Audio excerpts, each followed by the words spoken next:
మాకైతే దేవుళ్ళకి కనపడుతున్నాడు సార్. మాలాంటి వాళ్ళకు దేవుడే సార్ ఆయన.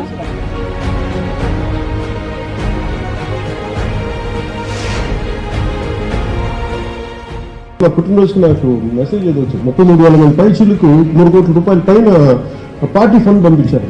అంటే ఇది మా పార్టీ వాళ్ళు ఇచ్చింది ఒక్కొక్కరు 10 రూపాయల 100, 1000 లక్షలు తెలియదు. కానీ కాకపోతే వాళ్ళు పెట్టిన పెట్టుబడి ఇది మాదిని పెట్టిన పెట్టుబడి, దానికి అది కొన్ని వేల కోట్లు. ఒంగోలు నుంచి ఒక మేస్త్రి వచ్చి ఆ రోజు ₹1,00,000 ఆర్థిక సాయం నాకు అందిస్తే పార్టీ కోసం అంటే ఏం చేస్తారని నేను అడిగాను మిమ్మల్ని. అంటే ఇట్లా చిన్న మేస్త్రి పని చేసుకుంటూ ఉంటాను, నా దగ్గర 10 మంది పని చేస్తారని చెప్పారు. పార్టీ నా బిడ్డలతో సమానం సార్, అందుకోసం నేను ఈ డబ్బు ఇస్తున్నాను అని చెప్పాడు.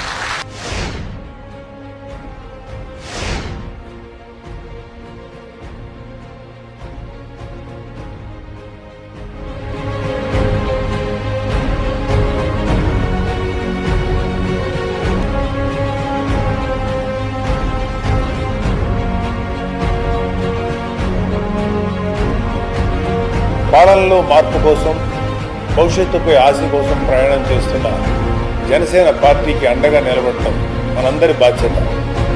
పార్టీకి అండగా మన వంతు బాధ్యతగా విరాళాలు అందించే కార్యక్రమమే నా సేన కోసం నా వంతు. ప్రతి ఒక్క జన సైనికుడిని, వీర మహిళలను కుటుంబ సభ్యుడిగా భావించేటువంటి శ్రీ పవన్ కళ్యాణ్ గారిని మనము ఒక కుటుంబ సభ్యుడిగా భావించి ఆయనకు అండగా నిలబడదాం.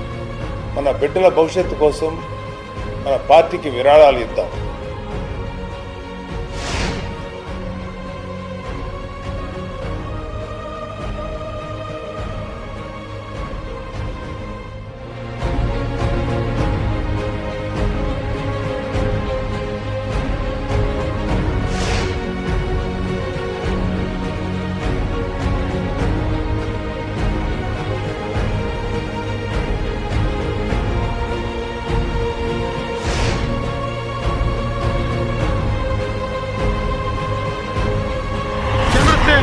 మీ సేన, సామాన్యుల సేన, మన భారతదేశపు సేన.